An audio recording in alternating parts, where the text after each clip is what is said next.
92 წელი საბჭოთა ოკუპაციიდან 25 თებერვალს მთელი საქართველო დამოუკიდებლობისთვის ბრძოლაში დაღუპულებს იხსენებს და მათ ხსოვნას პატივს კიდევ ერთხელ მიაგებს.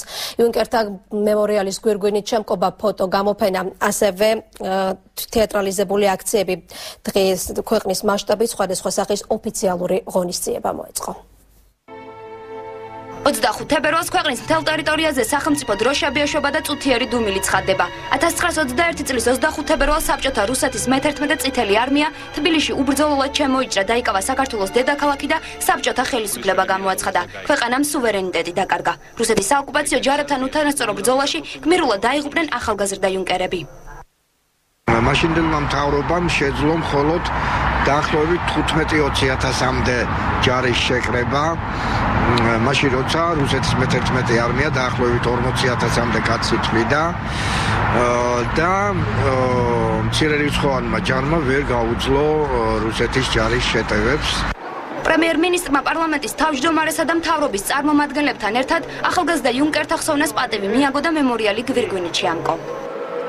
დღევანდელმა თაობამ ყველაფერი უნდა გავაკეთოთ იმისათვის, რომ ოცნება აუხდინოთ დაღუპულ გმირებს და საქართველო ჭეშმარიტად წავიყვანოთ და გავაძლიეროთ.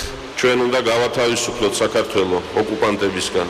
ჩვენ უნდა შემოვირიგოთ ის ხალხი, რომლებსაც დღეს არ უნდა ჩვენთან ერთად ცხოვრება.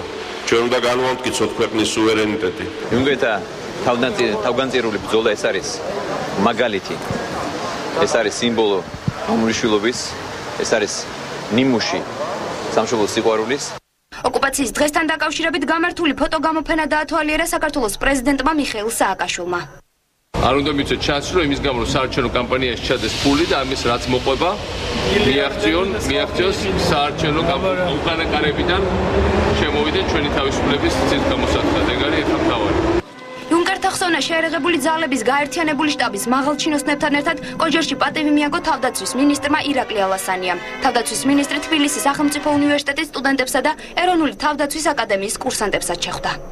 ეს არის ჩემი აზრით ჩვენი ახალგაზრდებისთვის მთელი თავდაცვის სამინისტროში შემოვალი შეერაღებული ძალებისთვის მაგალითი, რომელიც კიდევ უფრო მეც სიმტკიცეს მხნეობას გვმატებს.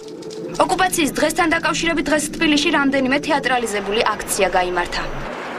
ჩვენი მიზანია, რომ მშვიდობას სპორტის მოდიოთ ჩვენს ქვეყანაში და არასდროს აღარ მოხდეს ჩვენი ქვეყნის ოკუპაცია.